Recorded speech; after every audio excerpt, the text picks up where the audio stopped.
all started 200 episodes ago. 4 black men talking every week on Sunday night on Zoom. And at some point, we thought we should hit record and see what happens. And I'll tell you what happened.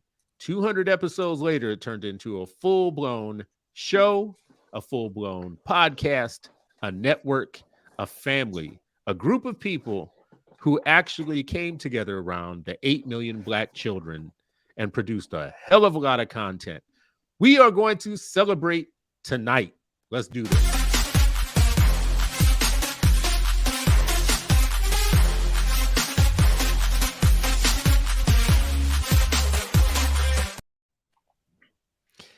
Well, hello, all our friends and family in 8 Black Hands land. Guess what? We are back.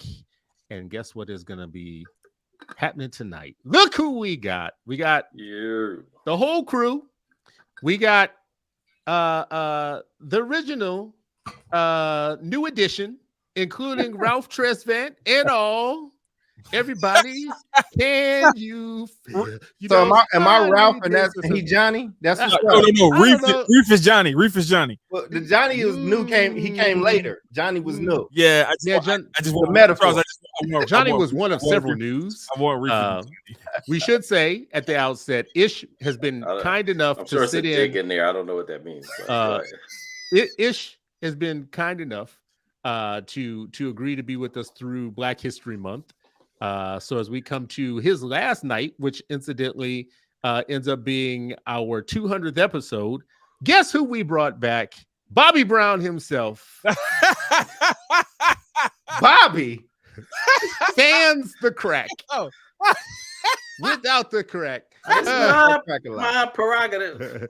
Bobby was a bad boy, man. Bobby was cold. I don't think he gets as much credit as Bobby was cold. Bobby made all the money. Bobby made all the money. Let's be real. When he left, he made all the money. So show me some other Grammys in there. Show me some other in that other relationship. God bless the dead. Yeah. Okay. Anyways, on a happier note, Random Ray. So folks, listen.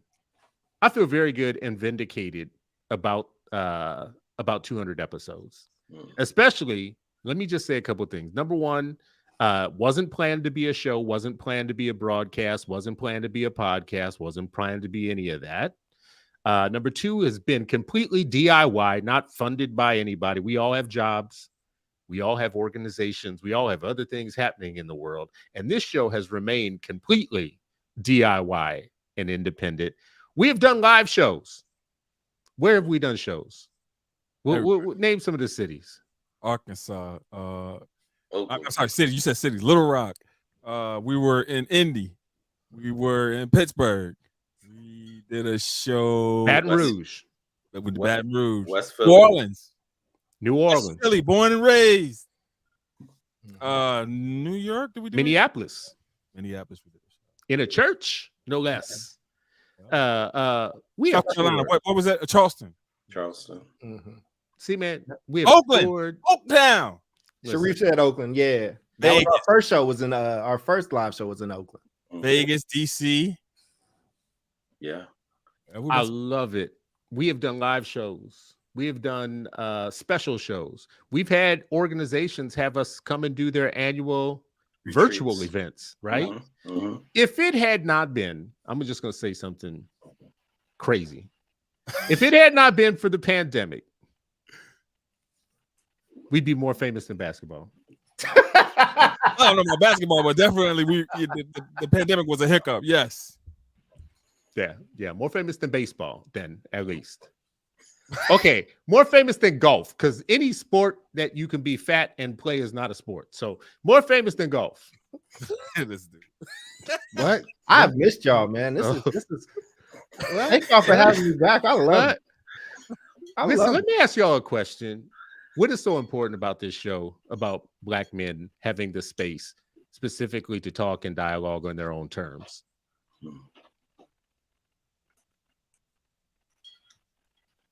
Look at that profound ass question. Look at that. They just, oh my God, what? This ain't class, y'all. I'm a guest. I don't speak till y'all call on me on this. You know what I'm saying? Oh, stop it. You ain't no daggone guest. Hey, listen, Reese, I show up to your house and I ask for a glass of water. Don't show me what a fridge is. Just I'm a guest. I'm not, you know what I'm saying? You know what? In our tradition, I think you're a guest for 6 days, maybe 10 days. After that, you are part. And so since this is 200 episodes and you only, you know, tapped out for 7. So that means that means you're well beyond. So jump in there. I'll jump in and say, you know, when we started this show, you know, it was therapy for me. I needed it. And like we were going to these conferences and we would see each other and we would support each other's work.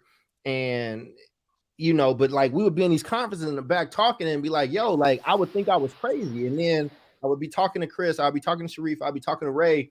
And it's like, oh no, we're not crazy. Like this is, you know, we should start having these calls. And we would have those calls, and those calls kept me sane.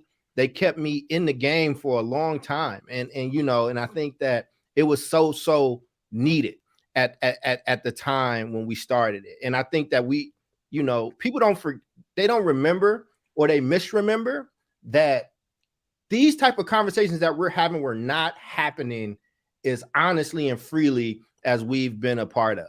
And I'm so glad that this show has opened it up for a lot of other people, you know, but you know, the same way you always got to pay Big Daddy Kane his respect. You know what I mean? I think we showed people that they could have a different type of conversation that wasn't a presentation, that didn't have to follow this, you know, this structure or use whatever type of language, but 4 Black men authentically talking about their experiences in education and about our people with love and care.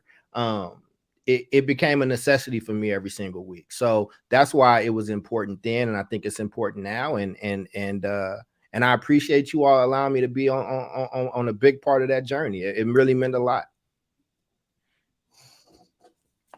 Yeah, I mean, I think, you know, for me, I just learned so much. I mean, even I remember where I was and we were talking. I don't think we were, you know, filming it at that time, or you know, had the cameras. And I remember, particularly Ray and Cole talked about Nipsey Hussle, and I had not heard of Nipsey Hussle, and it was like, you know, like, and they were like really shook up, like, you know, when he was murdered, but that caused me to go look into like what he was doing and what he had been up to, and just like his, you know, community facing work, you know, and so I think for me it's been just a really interesting and beautiful learning journey, you know, just hearing different perspectives. And I think that's my favorite part, that we are united around, you know, the 8 million Black children and others, but particularly the 8 million Black children and the different angles that people can, you know, try to attack this work, you know, and appreciate the nuances and differences that people may have. Look, I mean, this is my first time interacting with a Black Republican. I usually see him on Fox News, but, you know, this is my first time actually saying like, oh, I know someone who, you know what I mean? Like, this is my first time. Like, you know what I mean? You know what? I will say, put a plug in. Ray, you could jump in here, man. I will put a plug in. I don't think we knew we were so different when we started, because one thing that we had in common was that we felt like the world was trying to make us crazy. Like we, you know, in separate instances, separate from each other. One of the conversations I used to have with Ray before we started doing this made me feel like affinity for Ray, because him and I have both been through similar things. We both have been through some things in this education game that I won't go into, but you feel very isolated and alone when you're going through it. And then Charles and I would have conversations on a separate part of the world, and there were folks trying to make him feel crazy. Right. Like, and then when we came together, it's hard to make all of us feel crazy together. Right. You got a Republican, an independent, a libertarian, a straight up Democrat on one show, but that actually really didn't show as much as 4 brothers that had been through some things. Yeah. Yeah. I mean, since you put it on me, I'm forced to speak. I'm taking it all in. I got my bro back. You know, I'm super excited to see Dr. Cole. Been watching him from afar do his thing. Not even from afar, from a close, because that's my man. And to have him back, I'm in a celebratory mood. I put in the Johnny Walker Blue. Man, we ready, man. Let's get to it, man. What we talking about? Let's go. He's drinking. He's drinking. I mean, for people listening and watching, Ray is drinking. Just. I mean, I hate to state the obvious, whatever. Let me ask y'all a question. Just about that was a question around kind of what does it mean for us to have this space and to be able to kind of know that we're not crazy or whatnot. How do you answer though? Because we have all heard it. People thinking that this should be some space that it's not. Like, it's not sufficient just to be Black men. We need to bring in some. Let me dance around the topic a little bit. We need to add some other peoples or flavors or things. I mean, can we just have this and not have to have it be about that? I feel like I talked all the way around the question, but you did. You did. It's all right. It's all right. I'm Hopefully trying. in the answer, it will be illuminated. Oh, good. Okay, you answer first then. Yeah, I'm fine. I mean, because I think we've all heard it, and whereas as for Black men, sometimes and not just in this space, in other spaces too, it's just like, y'all are incomplete without maybe a women's perspective, or you are incomplete without other people's perspective. And it's not the thing about that I love is that, like, no, we're making space for us as Black men. We're recognizing that we have a unique experience, just like other folks, other groups of people. Like, we can have unity and also carve out space for us as well. And it's not like we've never had sisters' perspectives and voices and experiences in the show. Quite often we talk about it. We have sisters on, but it is interesting, the amount of time that I've heard, like, not just like, oh, can we be a guest, but like critique sometimes of like, well, y'all don't have this, like, and like, no, it's not. Let me tell you something. It's not a deficit for 4 Black men to talk with each other in a space of 4 Black men. That's not a deficit. And I challenge anyone who has a skewed vision of 4 Black men being able to have a public conversation in a kind of fishbowl type and think that, oh, they are lacking something. I would say, like, really reflect on your own self, with that type of, critique. First of all, we get critiqued for not being involved enough in education or in the lives of our children. Which you all have all heard me soapbox that one to death. Like, I am sick of Black men being invisible to America when they think about fathers or when they think about fathering, because some of us are fathering other people's children. Like, we have a lot of fathering to go around. I'm sick of us being invisible. So that critique, why would it just be men? Why wouldn't you have other people, whatever? To me, feels like a big missing of the point, first of all. It feels like some Whoopi Goldberg energy. Some you ain't never gonna be nothing till you do right by me. You know what I'm saying? It feels like it's on some I don't know. Listen, right? Whoopi's character in Color Purple's yeah, I got you. I was like, why Whoopi catch a stray? But I got you, yeah. Till you do right by me. Till you do right by me. I'm gonna put it on you, Charles. Oh, that's cool, man. I think I mean, you did dance around it, but since I don't have as much responsibility right now, so I'm gonna just say what you was trying to say. Listen, we've gotten a lot of feedback, right? Hey, you need this on your show, you need that. We've actually gotten feedback of what we need to have on our show, whilst the people that were giving us the feedback were in a show that was all one group, which I thought was really funny. And I think that sometimes you damned if you do or you damned if you don't. And what I mean by that is that people say you got to get your own house in order first. Y'all need to talk to each other. Men need to lead, men need to do this, and men need to do that. And then when you try to do that, then they're saying, well, it's excluding people. And I think that what we tried to do was anybody that that asked to be on, that has something to add to the conversation, we were really inviting. And we've had a lot of really amazing people come on the show, some that we agree with, some that we don't, right? Because we want to have real conversation. And I think the other special thing about this show and why this group was important, like Chris said, we did not plan to have a Democrat, a Republican, an independent, a libertarian. But when we did, and we saw that, oh, we believe in this sun, this guiding sun that says Black people deserve better. We need to watch out for these Black kids, regardless of what type of school they go to. But what we also wanted to display was four black men that have a similar vision, but disagree with ways on how to get there. I miss the arguments. I think that those arguments of real iron sharpening iron is needed. I think that we live in a time where if you don't agree with somebody 100%, they think that you hate each other, that you're enemies. And we are teaching a generation that discourse is bad. Discourse is actually really, really good, and it helps you grow. And I've grown a lot in this podcast. I've grown a lot by talking to these three other men, and Ish as well, who I've seen over the years and gotten to know. You know what I'm saying? Like, I learned from these people. And I also had, as the oldest in my family and not having older siblings, it gave me people to bounce off of. It gave me people that could correct me. And I struggled like in a lot of different ways when I was doing this show, and having those brothers be there that I know, that I love, and that I trust, you know, it means something. And I think sometimes men need male energy to match the energy that they got in certain moments. And you can't find it in a lot of places. So I hope that there's more groups that kind of pop up that way. And I'm really supportive of other groups that do it. I think black women should have like spaces for themselves. I think Asian men should have a space. I think everybody should do the stuff that they need to do for themselves. And then we come together and see what we got and mesh in that way. So, you know, I'm grateful to the format, and anybody that's ever had that critique, if they ask to be on and engage in conversation with us and truly engage from an earnest place, we've always said yes. So sometimes people just want to complain.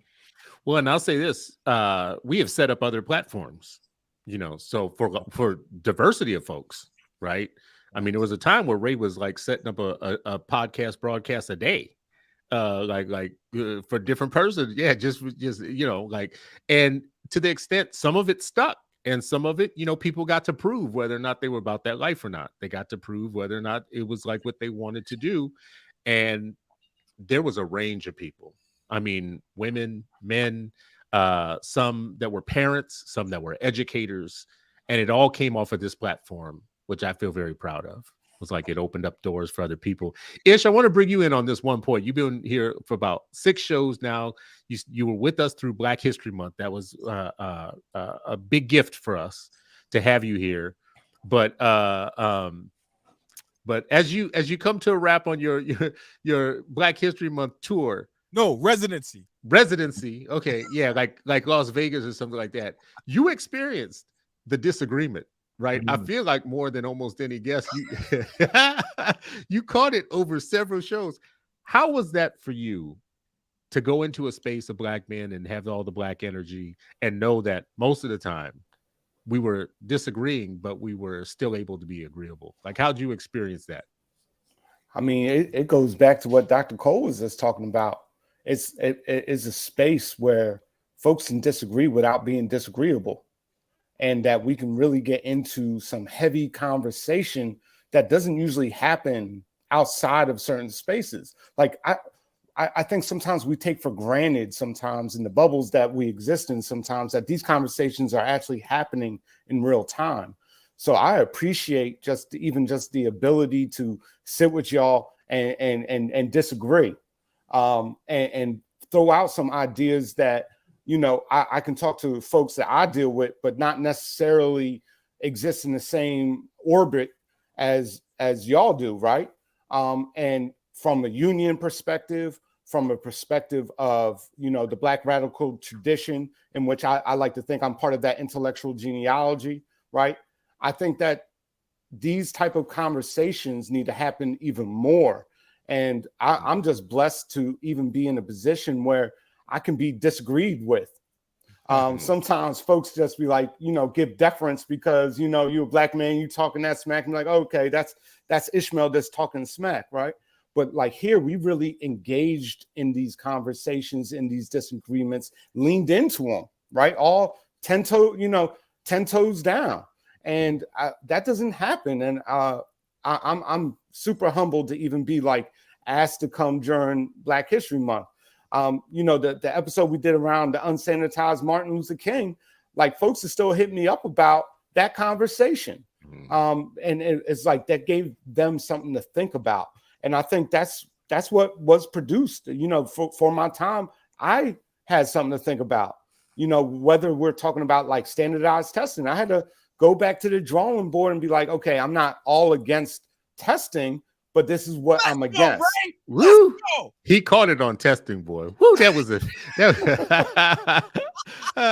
when I think like there, yeah, that's one example of some issues that have come up on this show where we have had wildly different ideas and we were able to make it through it, just like adults, and get through it. So I wanted to ask you a question around like your favorite show and your least favorite show. I want to make a prediction with all of y'all that one of your least favorite shows was one of the ones that I was responsible for. Nope. Well, yeah, I guess you were partly responsible for it. Actually, two shows. Now that I think about it, because you might would. Okay, Ray, which one are you thinking about? Bro, we brought a guest on and she ain't answered not one question the whole time, and like we were like positioning her in order to answer the question, and bro, she answered none of the questions, and it's like we were tiptoeing around it and being extremely delicate with this guest because we didn't want to come off as like, oh, you guys are not treating women with respect or whatever, right? But like, yo, I think me and Charles had a very hard time. That would be the Brianna yes. Joy show. Yeah. Names. Yeah. Well, I mean, the show's on the record. Like, it's out there. The show's on the record, right? Like, it was kind of obvious. I wasn't gonna say that one. The one that I was gonna say was the fight at Disneyland. Yeah, that was one. Y'all hated that show. I don't listen, man. We just have, you and I just have a fundamental, but I think this is good. I think it was actually two of us. I think it was kind of me and Ray and like you and Reef. And the fundamental difference was I don't like just showing our mess to a bunch of people and without context. You know what I'm saying? Like where it's like we know it's ratchetness in every single culture. But is that our mess stuff? I don't look at that as our mess. Somebody's microphone. What happened? Hey. I don't know. But see, that's somebody big and new. That's COINTELPRO. Yeah, right. But I think I got the points that was being made. I got the point that Chris was making, right? Like I wasn't mad at that. It was just like we could pick a million different things to kind of show. You know what I'm saying? I wanted to have a different view. I will say I didn't hate the Brianna Joy show. I thought strategically I understood it. I felt bad for Chris in the show. It was Chris that got the blowback, not us. Chris got blowback from that show.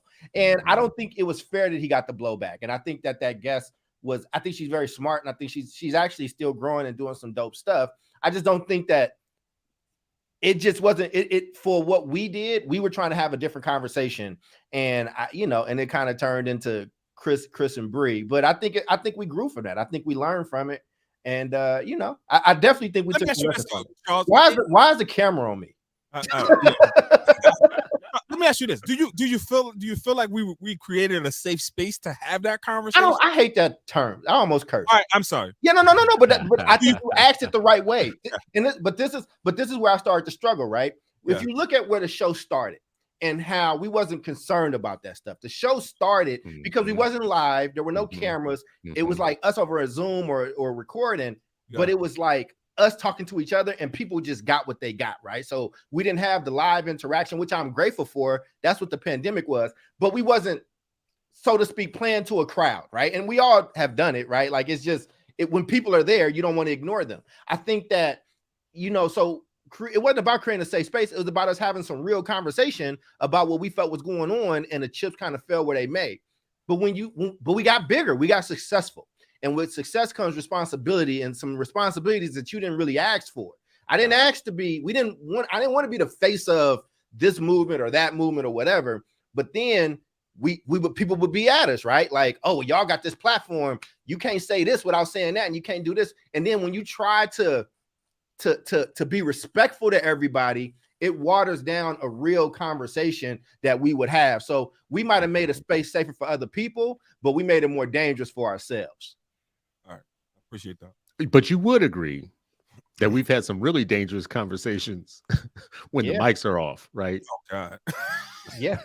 So, and with full knowledge that what you just said is true, the Spider-Man principle, like with great responsibility, whatever. Come on, man. Great power comes great responsibility. Yeah, right. Like that. Like there was a part of which where the platform wasn't big enough to care. So we just said what we said, and then it did come with some responsibility at some point. I don't know. Like, I disagree with y'all. I disagree with you on the Disneyland fight for one reason. Mm-hmm. I do agree to some extent on the like not showing all your mess all the time. Mm-hmm. I also agree with there's fair game in kind of cultural phenomena. Mm-hmm. We can't pretend like nobody sees it, right? And if we're not leading the charge on discussing what is going positive and not going positive with our own culture, mm-hmm. it's going to be left up to somebody else to have that conversation, right? It's not like the conversation is not going to be had. I prefer it be had by intelligent people, mm-hmm. like than exploited without any context. I don't think we talked about that particular incident without any context or without any background, right. or without any insight, or not the way that other people were talking about it, because other people were talking about it from a place of ignorance or malice, malice towards us. I don't think we were approaching that conversation from malice. Anyways, when you have like a show that has a spectrum from liberal to conservative, I can see why a incident like that wouldn't ring true the same way for everybody, like the need to even address it. What are some of y'all least favorite shows? That was one I predicted would be your least favorite. Most favorite or least favorite? I don't have to go negative. You don't have to go negative. What are some of your favorite shows, favorite guests, or least favorite shows, least favorite? No, let's not say least favorite guests because we don't want to diss nobody. Nah, hell, diss him. Never mind. OG, the Howard Fuller show was dope. Yeah, anytime Howard is on. I was about to say, like, wherever Howard goes, that's a dope First show. guest, one of our biggest shows of all time. Yeah, that's cheating. Yeah, that is cheating. And Dr. Carr, did we have him on this show? Or did we have him on Freedom Friday? No, Freedom Friday. Freedom Friday. Okay. Mm-hmm. Hey Charles, Howard is cheating before this shit turns into Freedom Sunday. And you're still not free. And you're still not free. I love the show with Killer Mike. Stop. I want to look at y'all. I don't want the Can y'all see how Charles's set looks like CNN crispy? It really does. Over the rest of us. I got now. Oh wow! Man. Yeah, $100. This is what happens. He got your Prince color purple in the background and everything. You gotta show love. You gotta show love. See, this is when you went off and you married Whitney. And is this what it was? See, you come back with the crispy. Clean video. Anyway, ask the audience what their favorite shows were. That's a good question. Audience members, let us know. I was gonna say I love. We had some really good guests. I love the Killer Mike show. I love Killer Mike. I love him. Like, so for me, he represents, like, I grew up loving Ice Cube, and he reminds me a lot of Ice Cube, and him. And even though a lot of people didn't see it, the Jalen Rose show. I mean, these people mean something to me in different ways. Like, I grew up watching the Fab Five.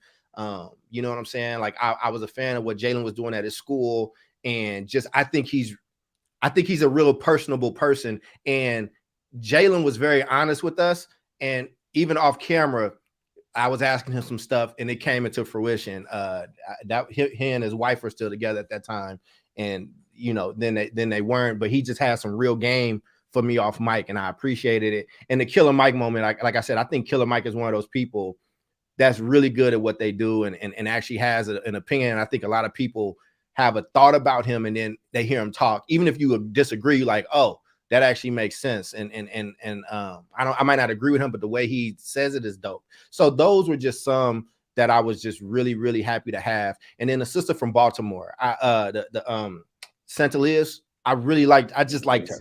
And I liked her for the show, but I liked her. She was so grateful. Like, she was so grateful afterwards. And I feel like she just poured into us. Like, even after that, like, I feel like she'll still randomly send stuff. And I just, that reminded me why Chris kind of does what he does. And Chris has always kind of been like, yo, these superintendents and school leaders, or even like just how we met Ray, they not in a position to be able to fight how I can fight.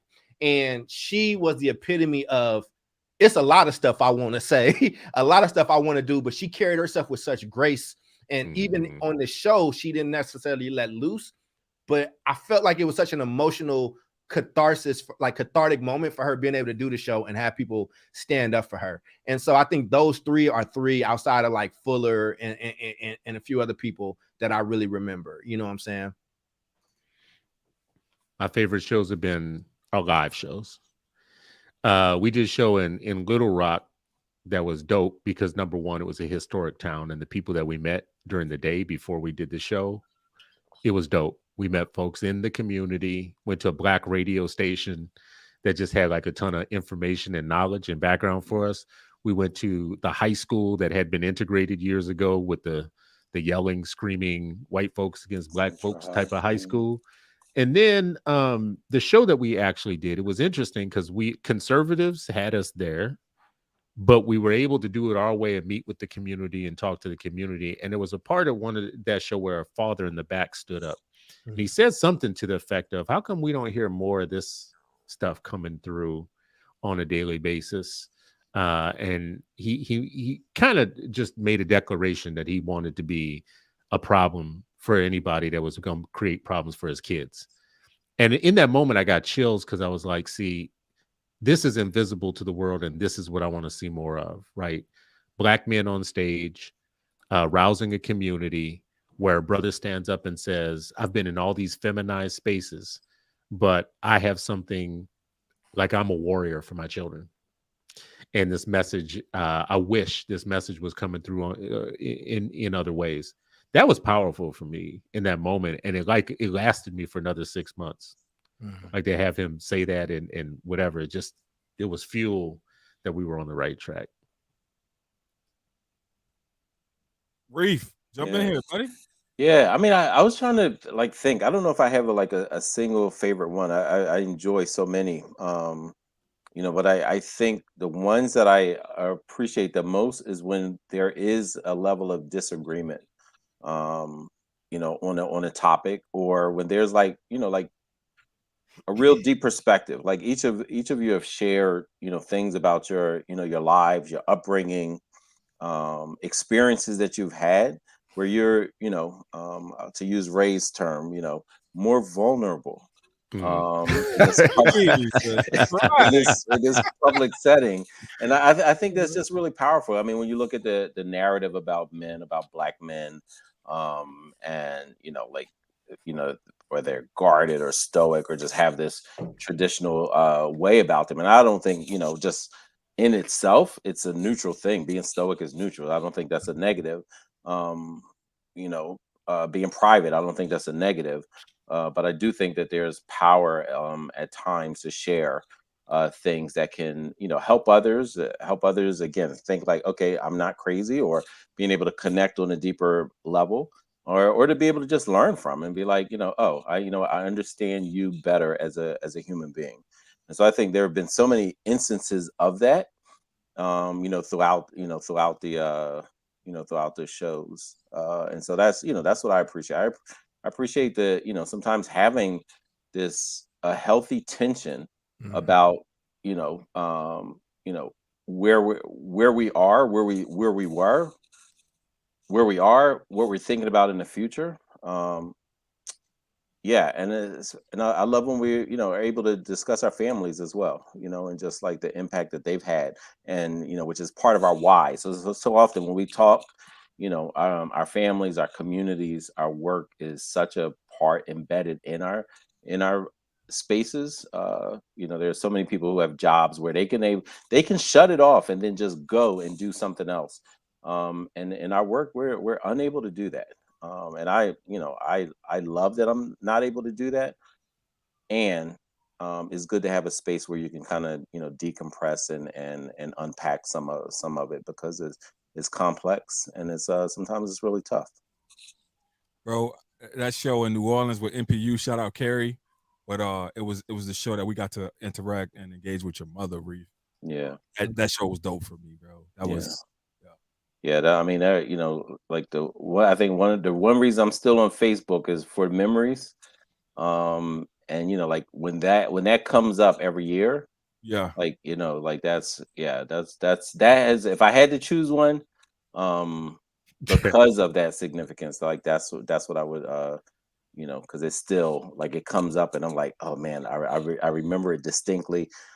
I remember her excitement going there, and I remember her excitement more excitement leaving. And that was her that was her only time seeing us you know, live, you know, and she would of course listen to it, but like, you know, that was powerful for me. And she said a ton of supportive stuff Absolutely. to us on that trip. I mean, yeah, it was like straight up just keep doing what you're doing, keep fighting. Like it was so powerful. Now I do want to tell a side story about that particular show.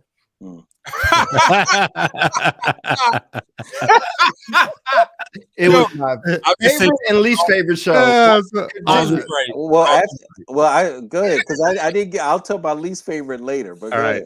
So we were in New Orleans and we're on stage in this Black-owned hotel for the inaugural kickoff of the National Parents Union. That's why we were there, and that's everybody in the room were parent activists of some sort or another. At some point in the show, after we said all this stuff about Black children, a white woman in a fur coat stood up and said, "What about the white children? All I hear is all this black people of color. Black. What about the white kids?" I said something as Van Jones as I could possibly say in the moment. I channeled Van Jones. I said some shit about, well, you know, we're gonna need a multiracial coalition if we're gonna win. This is the most Bayesian thing I could say, right? It's like all beige and blah blah blah. I appreciate you making that statement right now, brother. Charles was like, F this shit. That is not. I did not. I did not. He didn't say that. He didn't say that. He said, "Go to hell." No, he didn't say that. No. He said something like, listen, I get all that, but I want to stand up for what we do and for what we're talking about, whatever, and not get sidetracked or whatnot." It's so funny because that particular woman, with all her privilege and all her fur and all that stuff, wouldn't let it go and chased us down after the show and whatever, and had made a big deal out of it. And I was just like, you guys need to understand how to engage audiences different or better, blah, blah, listen. So she stalked me for like 2 years on Twitter and came after me multiple times and blah, blah. And eventually I turned into Charles. 2 years later or something, I on Twitter had the moment that, so Charles, with apologies, yes, with apologies in the moment. I appreciate that. It only took you know what, 2 years is better than never. So thank you. I will say, you know, this is where I started to learn about myself, though. And we miss you. Put it on there. We will see what your hairdresser did too, brother. I mean, you know, I got a good one. I gotta get it touched up tomorrow. But I would say, with respect to that show, and I did not disrespect this woman. What I said was basically how I started the show today, right? When people ask why don't we do, you know, things for other groups, and what I said was, there's work that we need to do with Black kids and for brown kids, and that's what I'm prioritizing in this conversation. And I said, I understand that you might have a white child that has an IEP and is being mistreated.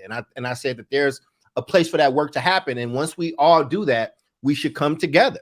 And this person felt disrespected because I didn't bow down to that. But I have to shout out, you know, this is why Sharice's mother was one of the reasons it was one of the best shows we've ever done. I have to give a shout out to Carrie, who actually did have my back afterwards. And in that moment, I am still being called a bully by that lady online, by the way. I was in an article, 6 months ago, that where it referenced that. And some people came to my aid. But the person who really, like Vivette Dukes, that's where I met Vivette Dukes. And she talked to me about that and how much that meant to her, that somebody stood up for her and what she was talking about. Like, she cried. Like she like really cried and like thanked me. And I randomly got a call from her like 4 or 5 months ago. I don't know what I did, but I randomly got a call from her and she just was still so grateful. And I think what I started to learn about myself was, it's like, I don't have a problem fighting, but at sometimes I'm like, damn, all right, I don't want to be, it's cool being a contrarian, right? Like, I don't have a problem standing on my stuff, But I'm like, damn, I don't want to always be at war. I don't know how to be a peacetime king. I only know how to be a wartime king. And part of the reason, even when I transitioned from this show and I left a lot of different things, I'm like, I've just constantly been perpetually in like a war. And I want to know what it feels like on this other side, because my life is not that bad. Like, things are not terrible, and I'm trying to fight for these people. So when you said that about that show, it's reminding me of that. But yes, I've been called a bully and all kind of stuff since then, and I do not have the temperament that Raymond, Sharif, and Chris Stewart have, and I'm working on it. But babies are born with temperament. I don't know how, if you can change your temper, but maybe not temperament. So take this damn screen off of me, man. But that is Listen, I'll take it anytime anybody tells me that I have temperature control or temperament control. Hey Charles, you brought Memphis Lift out. You don't watch it unless you here. Hey man, hey, I love me some Memphis Lift. My people, you know what I'm saying? I love them. You know, Sharif texted me and said Renee is you know, Renee be having different favorites, but it's all good. The Memphis Lift got love for me, man. I appreciate it. But that was both one of my favorite shows and one of my least favorites.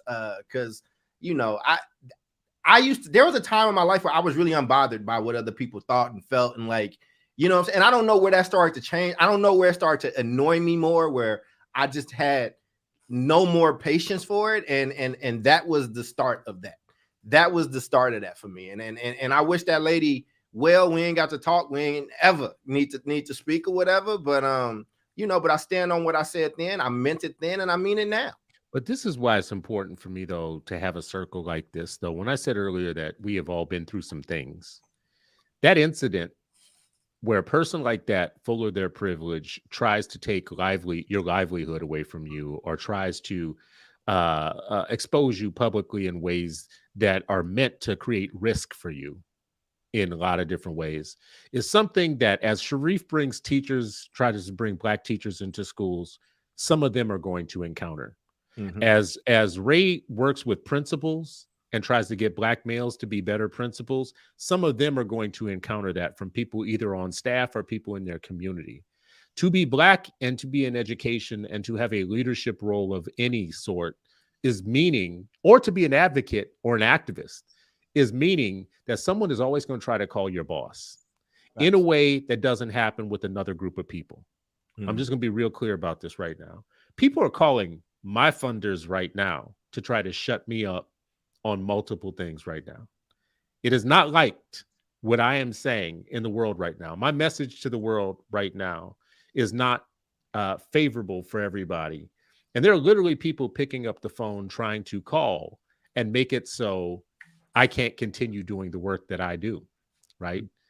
That person that you're talking about actually has been calling me a racist online for the last 6 months or whatever, and is part of a crew that is trying to do that. Ray, you know what I'm talking about in terms of, if you're a principal, you're going to face some things like this. Even as a teacher, you might face some things like this.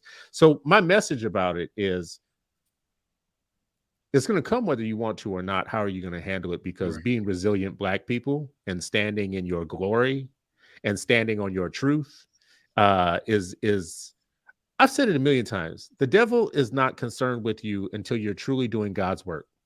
Until you fly close to the sun, you'll never get burned in any way, shape, or form. So you can live a completely apathetic life where you're not doing anything that's controversial. You're not saying anything. But how many Black people are you going to save when there are things that need to be said? There are things that need to be done. Things need to be challenged. So I think we need groups like this where we have each other's back and know that we're not crazy when that happens. I fear for the people that are isolated, for the new teachers, for the principals, for the superintendents. I've seen it as a school board member. I've seen the back room of what that looks like. You have a perfectly good individual who is trying to do great things for kids, and they are getting beat up by people in the public for political or racial reasons. And they have both of their hands tied behind their back because professionalism prevents them from swinging. And believe me, some of these people with these degrees would swing if they could. That's where we come in. That's where activist people come in.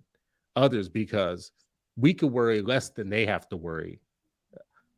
I feel like I'm on a soapbox, but I so appreciate you're not. I hear exactly what you're saying, but then I think that the conversation needs to shift, though, right? I think the conversation needs to become like, what are we doing in order to kind of actualize the things that we're doing, so that we're not beholden to philanthropy. So we're not, so that we're our own bosses, and they don't have the ability to call and do those types of things that they're doing in terms of like calling funders, calling board chairs, and trying to silence us in terms of what we're saying. It's kind of, it gives that feeling like racists don't ever want us to have shit. They don't ever want us to be great. They don't want us to advocate for our kids. It's sad, man. It's heart-wrenching. And so for y'all, like what kind of things can we do, or what kind of ways can we pour into other people so they're less dependent on philanthropy and more thinking about how they can raise their funds in order to run their businesses the way that they need to run them?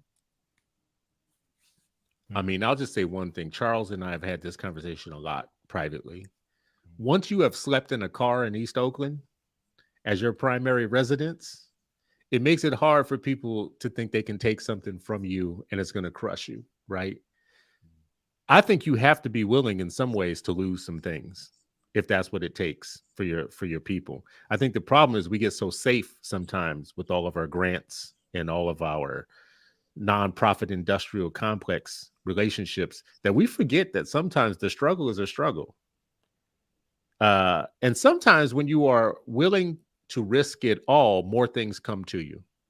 Mm-hmm. Right? A couple of funders drop, a couple of funders come on because they want real fighters. They want real people. They want real things. You might lose a couple. You might win a couple. That's my answer. I'll open it up to the rest of y'all, though, as people who have lost some things. Well, I just want to hop in real quick because I think this speaks very clearly to really our duty and our responsibility, not just to our children, but to our ancestors, right? And if you look at history, the fact is like when you're really doing the real work, you're not going to be supported by this system. And that's just a fact. Like while folks were talking, I was dropping like mad quotes into our personal. You dropped 3 quotes. Yeah. That's mad quotes. That's mad quotes. And our John, like Lerone Bennett, like an educator in the system of oppression is either a revolutionary or an oppressor, right? That's real. Like Amos Wilson, many of us use the idea that I am a professional as an excuse not to become humanly concerned or politically concerned with our situation. Like it becomes a point where it's like we have to be honest, and sometimes we get lost within the functions and feeding our families and like all the real material concerns that we have. But at the end of the day, it's like, are we trying to be good materially, or are we trying to get our people good? And that is not the same thing. And those things come into conflict ultimately, because like, yeah, they might give you some trinkets. They might give you some like kudos as you go along. But at the end of the day, they really don't like what we're talking about. You know, all we got to talk, you know, like that Dilbert dude said, you know, black people is a hate group because they think that whiteness as an identity is problematic. Whiteness as an identity is problematic. Well, I will say we are a hate group. We hate injustice. We hate injustice like hell. So sometimes the devil calls you what they are, right? Like that's the way projection works. You call people what you are, right? You call civil rights racism. You know, you call racism a picnic. I don't know. It's just it's like always flipping things around. But right, I think you're right.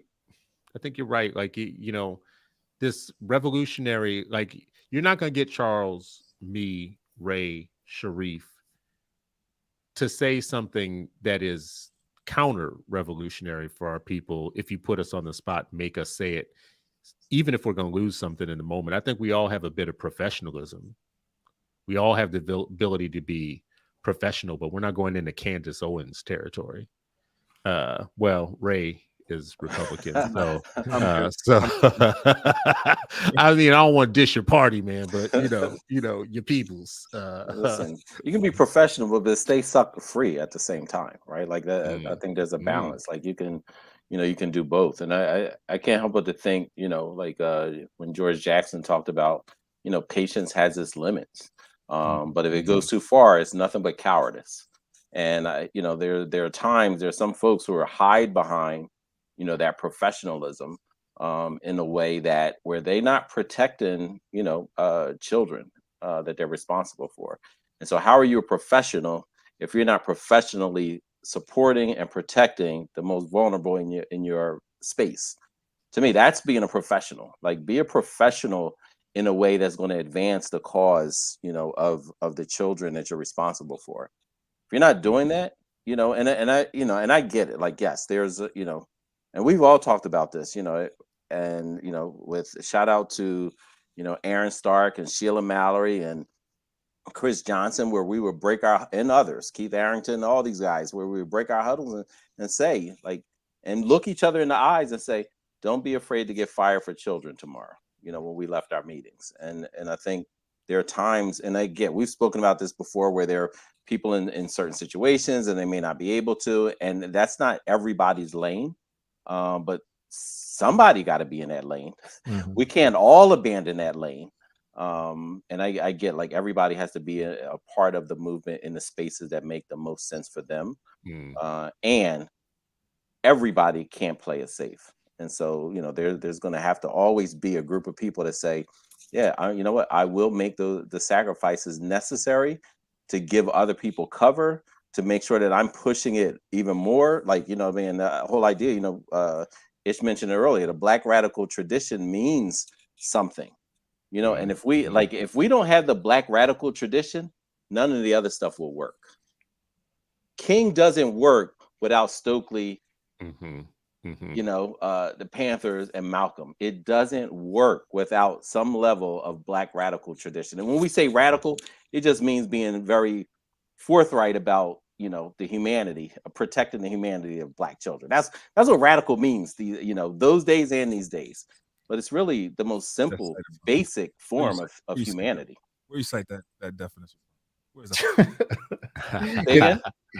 Where did you cite that definition of radical?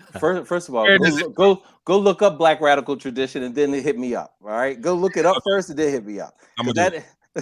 But here's some of the magic that I think the show has. Don't give me the full screen. I want to full screen. No, please don't. No, I can focus better if I can look at you all. I think, I think about the last live show that we all did together in Philly, and I think about after that, all four of us had different people approach us for very different reasons. And I think that this podcast, because after I just listened to both Ish and Sharif, it's very difficult to be an Ish and a Sharif. And I mean this, like, I truly mean this. I've told him this. I think Sharif is just anointed. He just has, I know he's Muslim. I know we don't have the same religion, but as the folks would say, I hope that don't come off like, disrespectful, Reef. But like, my grandmother would be like, that boy got an anointing on him, right? Like, where he lives in this tradition. He lives around like this radicalism. He knows it. He grew up in it. And, and I know we joke with him about it, but Reef had an upbringing, and we've met both his parents at this point, and it all just makes sense. And sometimes we would tell Reef, like, bro, everybody don't grow up with this thing that you got.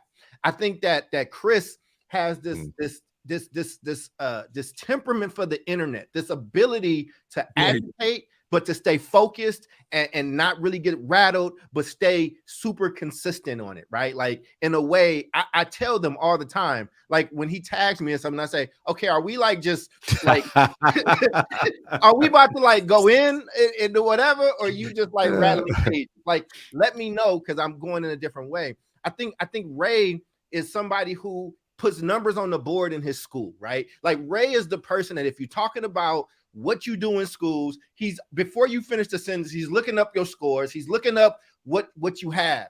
And I think for me, one of the things that I think that I did and that I spoke to was, I'm not a freedom fighter. Let me just say it. Like, I do freedom fighting, right? Like, I might do these things in a moment. There was a point when we was in the podcast, right? And like, I felt a lot of pressure that I got so tired of reading anything about education. Like, I just was done. I just was like, and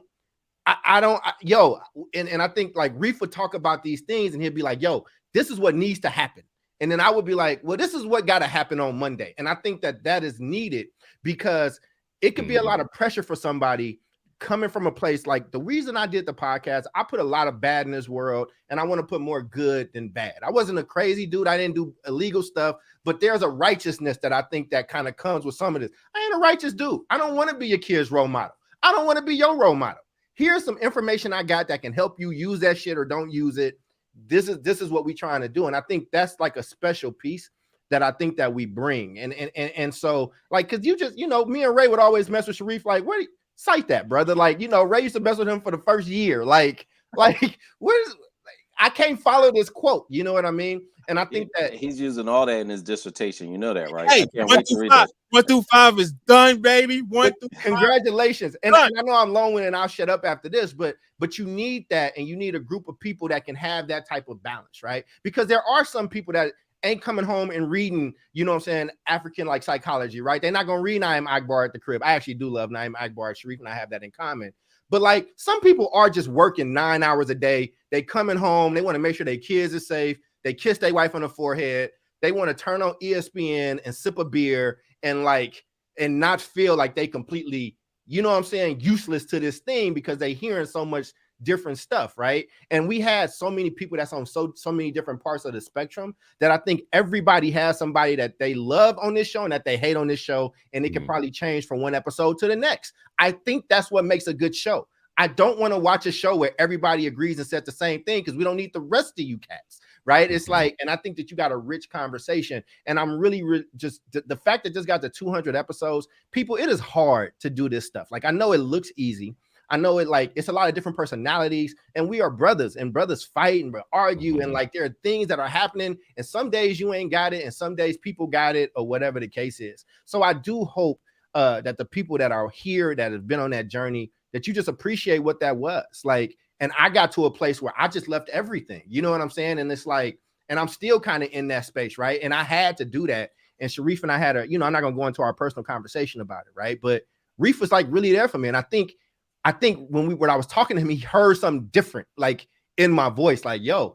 And without this group of men, I don't have people where that is, right? Because my family is in a different place than a lot of other families are. And my auntie is my favorite. That's like my best friend. I got people, right? But I don't have a type of situation where if I go to certain people in my family talking about my problems, it sounds like bragging. You know what I'm saying? Like, I'm just, and that's not putting nobody down from where I come from. You get what I mean? And so having that balance and having that space, I had so many different things coming at me from different directions that my equilibrium was off. You know what I'm saying? It's hard to go from prepping and sitting next to a Benioff in a board meeting, and then prepping for a type of conversation that we having with 8 Black Hands, and then like pulling like a gun off of somebody like it within the course of like 2 or 3 days, right? So it's different when I'm in this air space and people flapping off at the mouth, and you like, wait a second, hold on, what is happening right now? Like, I'm off of it, right? And so, I think when we talk about Black mental health, is buzzwords in it, but I think that a lot of that stuff actually played out here, and I think that there are some special things about 8 Black Hands that will always be with me, and I just wanted to thank y'all for that, and I wanted to give that realness and that honesty, because we do this show, it's y'all's now, but it started out as being able to be a space where we could work through stuff with each other, and you just got to be privy to the conversation. Well, we can't do that as freely because we do got a lot of different eyes on us, and there are consequences to those things. So, I just hope people do appreciate those sacrifices that were made, that they may not have, some they may have seen, and some they may not, or they will never see. Yeah, I'd have to say that I think that America is ignorant about Black males, Black men, our private thoughts, our private thinking, our struggles, the things that we live interior worlds that we carry around that nobody gives a damn about. Nobody really cares about, to be very honest with you. This is just me, one person talking.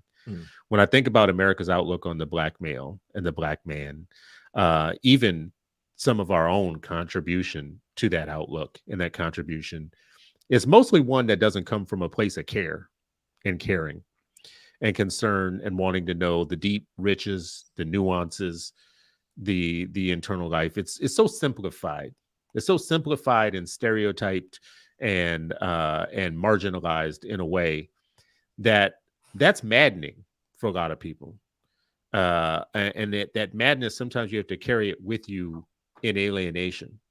You have to walk around alienated from lots of people, including your own family, and sometimes, right? Like including the people around you, including community people, in a way that I don't think it hits everybody else the same. I just don't think that, like, I'm sure somebody's listening to this and say, well, that's all men, or, you know, that can happen to anybody. That's not a male thing or whatever. I think it's different in so many ways. That's understudied, undervalued, not talked about enough. And then when you see a black man with a problem, you want to attribute all kinds of other stuff to it, except for the alienation that you have put them through for long periods of time, right? So it, to me, is positive when black males are, number one, leading organizations to get other black males into education and to be before children.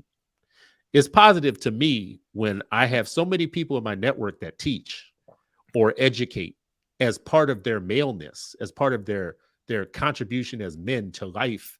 I feel like blessed that my network is rich with black men doing nurturing, amazing intellectual things, right? And some of them are poor, some of them are rich, some of them are middle class, many of them are many different things, but they are contributing in a way that America doesn't expect them to do. And they're not doing it for any damn accolades. On this program, we have had Teachers of the Year. We've had people running big ass systems. We've had people that have broken all kinds of like academic expectations for themselves, right? People have come out the deep South and now live in New York running $100 million budgets and stuff like that, right? So, and that's even with all the alienation. That's even with all the doubt, the belief gap, the being taught since you were 2 years old or 3 years old or 5 years old.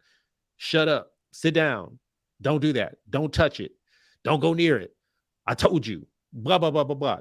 That's the attitude that we have with black males specifically, a lot of that. I think Cat Stevens has a song where he says, from the moment I could talk, I was ordered to listen, right? That's, I think, the attitude that I'm so glad our network breaks. Everybody on this show, every one of you. Still in our 40s. Who's was that? Who's the Stevens guy? Cat Stevens. You don't know who Cat Stevens is? You don't know who Cat Stevens is? I will give you I will hand my card over to you. No, I don't. Uncultured. Oh my God. Oh my God. Who is it? He's like one of the best folk singers of all time. Oh my God. Keep that to yourself. oh damn. You know what? That's a matter of fact. Like Bob Dylan, Cat Stevens. Speaking of like what you just said, Chris, like that's one of the songs that we actually played it. That might have been Freedom Friday. We do need to make this Freedom Sunday, Chris. You know, bring more enlightenment and culture. That's right. Cultured in it, but you know, like so he has a song out, and we played it on I think Freedom Friday, but it's basically talking about a little boy, and you know, it made me think about the black men you were talking about. The little boy kept talking to his teacher, kept saying, "Stop coloring like that. You know, color this way. This is the rules." Blah blah blah blah. And then he, it broke him. You know, then he went to a new school and the teacher's like, well, why are you only coloring that way? And he repeated what his teacher used to say, like, no, I have to do it this way. You know, I have to conform. And the new teacher's like, no, like it's freedom. It's like open up. And he's like, no, I can't. Like, by that time he had already his mindset had been shaped in a very particular way. And we have to be so careful about the messages that we send. So it's a really dope dope song. Yeah, he's Yusuf Islam now, but Ray didn't hear him as Cat Stevens. I know he ain't gonna know Yusuf Islam. So like forget that. You see this public shaming of black men that happens. In some spaces it's okay. In some spaces it's okay. And some places you earn it, right? like the cookout, right? Anyways, as we come to the end of our 200th episode, I would just love to do what we always do, which is a wrap of final words from everybody on this show. I feel so full and gratified by having done this show with you brothers, but more than that, to have gotten to know you in ways that wasn't the same when we started this thing. Like, we've come a long way on a long journey, and we've shared a lot that the audience will never see it. They can never see all of it. They can only see a piece of it. But let's do a round robin. and everybody. And we'll start with you, Ish, because some of this was partially unfair for you tonight, right? Because this is your final show on your residency with the 8 Black Hands, and so much of this was retrospective. But we'll start with you as somebody who's been here with us for this month. Just final words for the audience. Yeah, first thing I gotta say is that, you know, I used to see you brothers have y'all live shows at places, and I'm like, oh man, I wish I could be part of that conversation. So being a part of the conversation, even on a limited time, has truly been humbling, and I feel more than like grateful to the work, even if I don't agree with people 100% of the time. Something that people always have a tendency to tell me. But for me, it's more than that. It becomes kind of a space to be like, okay, this is what I think, this is what I believe. I'm going to put it out there to the world.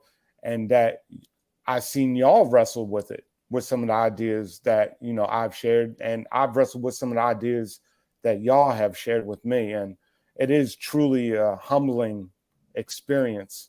I hope to come back at times and not to lose the connection with y'all.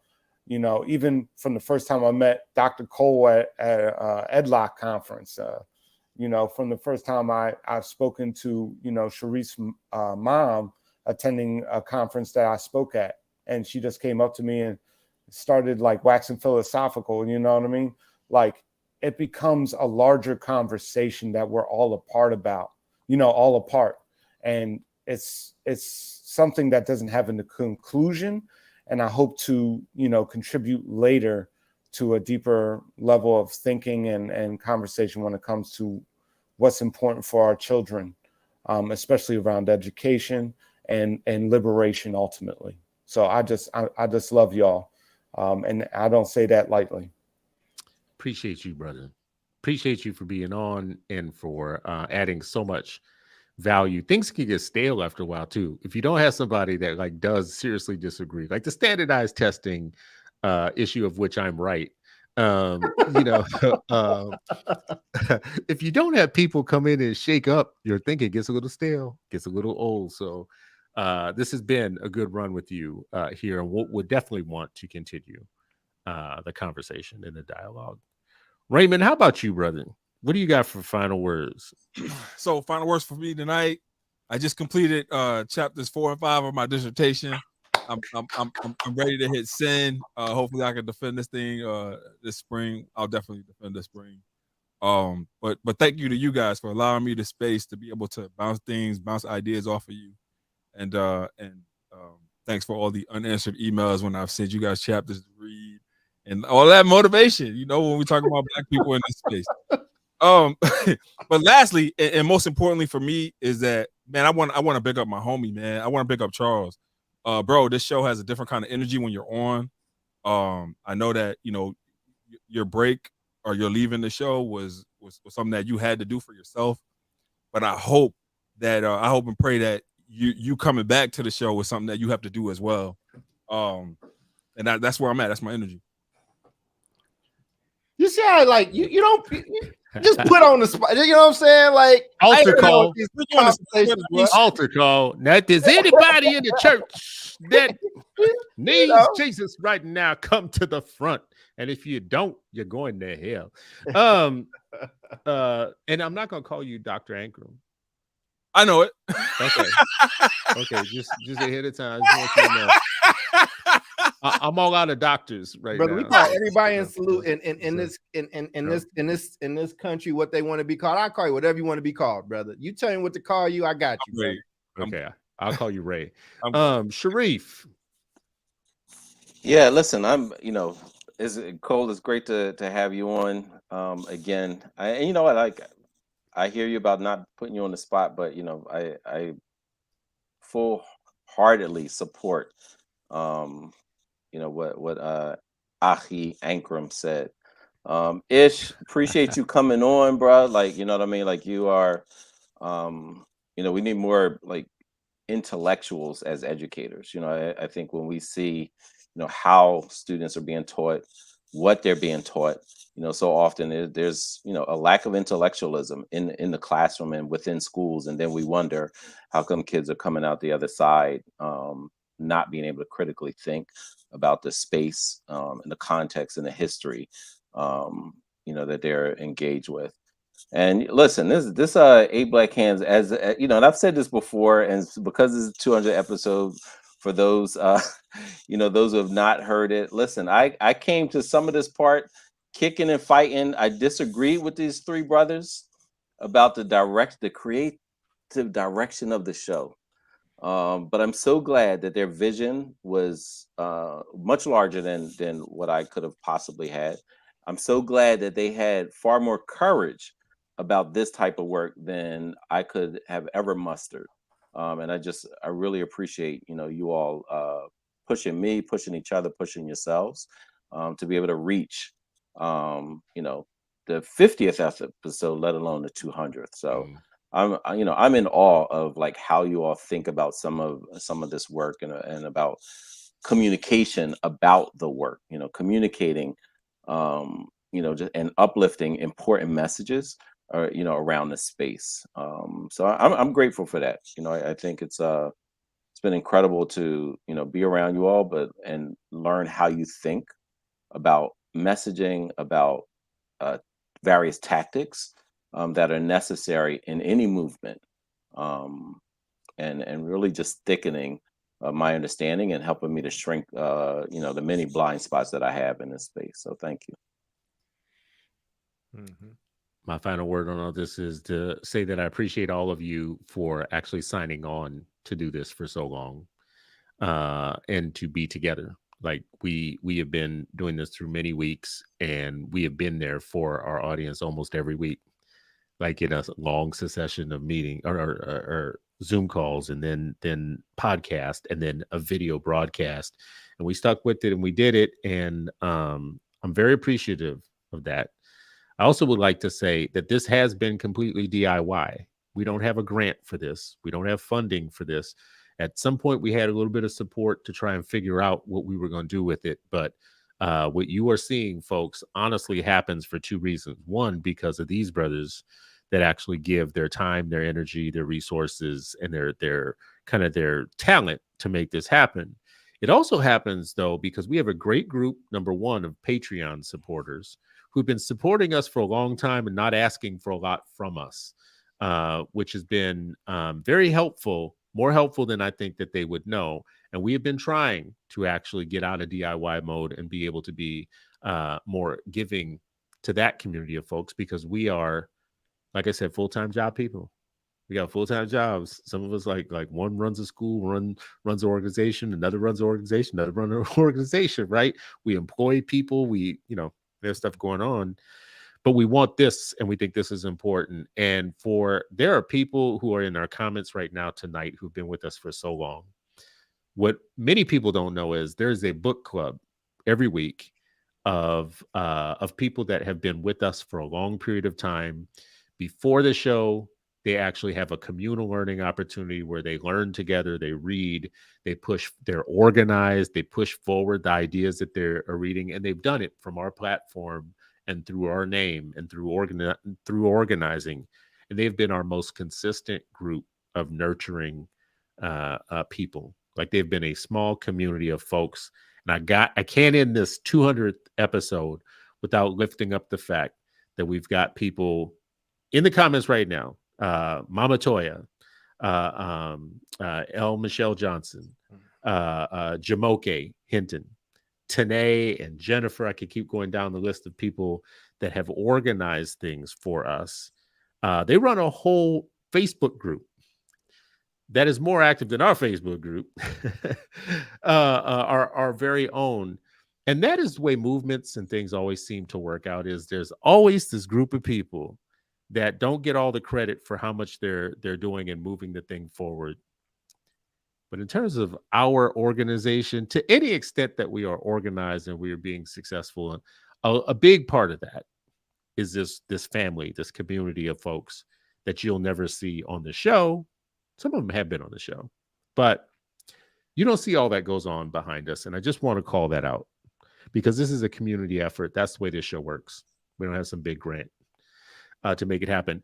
If you are listening to this and you're connected to grant making organizations,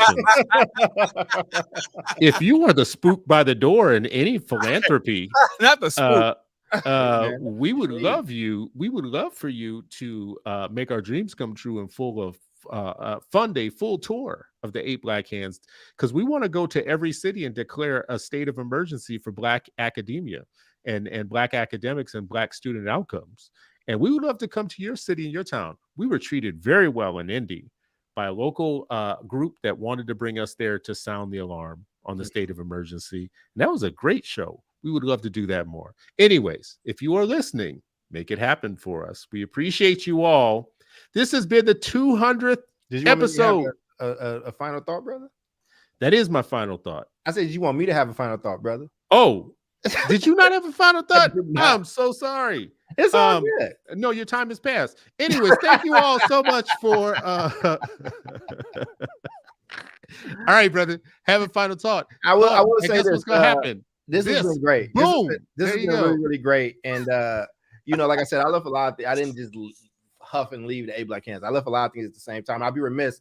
Since I'm not underprivileged anymore, when I left the hospital, I served since 2016, and the kids and some of our sick kids at the hospital made me this artwork, man. And one of the things that I wish that I could talk about, but I couldn't, just because hospital stuff is different, just around what you can talk about and what you can't. But I'm not underprivileged in the same way anymore. Just been working really hard to end sickle cell, and those hospitals in California have been working really hard. I love those kids. They sent me that after I stepped away, and it definitely makes me emotional. I would say this: I am so grateful to have been able to be a part of this. We really caught lightning in a bottle, and and I think the way this show started out it started out as a necessity. It was a necessity for us. And we started out saying this, and people think it's in jest, but it's real. Like, so we would not go crazy. What is this thing about Black men going crazy? You know what I'm saying? And like, we don't have those conversations in earnest ways. And I think that 4, and I'm gonna count Ish as 5, powerful brothers being able to come together and really speak that power, not just like like in the ether, but like, yo, these are people that's trying to make this stuff happen every single day, that's having to make those sacrifices. And I think I just hope that everybody's really felt the blessing that's come from it. It has blessed my life in a lot of different ways. And I hope that you all as listeners, it has blessed you, but more so than just blessed you as a form of entertainment, like that you've really been able to take some tools from us. That's one thing that we really all worked on, was to make sure that you had stuff that you could use on Monday, that you could use next Monday. I really hope that you took from this show, and that you continue to take from the show, that we are on our own, but if we come together as a people, that's more than enough. And I really hope that people took away that there's brilliance in our communities and in our people. And we don't have a problem working with anybody else. Anybody that want to work with me and help me out, you know what I'm saying? That's a blessing from God. It's a gift from God, but I don't expect it. And I think us as a people, if you got anything from this 8 Black Hands show, is we got to stop expecting a system to do things that it is not going to do. It is never done. It is not in their best interest to do, but we are smart enough and we wise enough. And so I just appreciate Ray, Chris, you know what I'm saying, Reef. I appreciate the brotherhood. I appreciate the pushes. I appreciate the fights. I appreciate when we get on each other's nerves. I appreciate the way we show up for each other. I truly love you cats. And I mean that, you know what I'm saying? And I think for anybody out there that's feels like that watches our show, or you watch some other people and those names have gotten big and they playing in that social justice space or whatever the case is, I really, really hope that you're not cosplaying. Like, I really hope that you don't put that pressure on yourself. I'm not even saying it from a place where I'm getting at you. I'm saying it from a place where that shit will get lonely and tired after a while. Make sure that you eating on some real meat for your community. and you ain't just doing the cotton candy thing, man. Our community can't afford it, and it don't need it. It needs you to be you, the same way it needs the 8 Black Hands to be the 8 Black Hands. And I appreciate being a part of this. There we go. Appreciation all the way around. Confirmed. Show all of us. For my people, my kids that It's beautiful, man. They did a great job. So some of them watched. So I wanted to make sure they got a chance to see it. So now I feel like I should have had something to hold up. You didn't leave the hospital that you served at for 8 years. I'm drinking more water these days. My old butt. There you go. All right, y'all. This has been 200, episode 200 of the 8 Black Hands. We love y'all for watching, for supporting, and for being there for us. We continue being a problem for the system because the system deserves a problem until they do right by our 8 million Black kids. We'll catch you next time.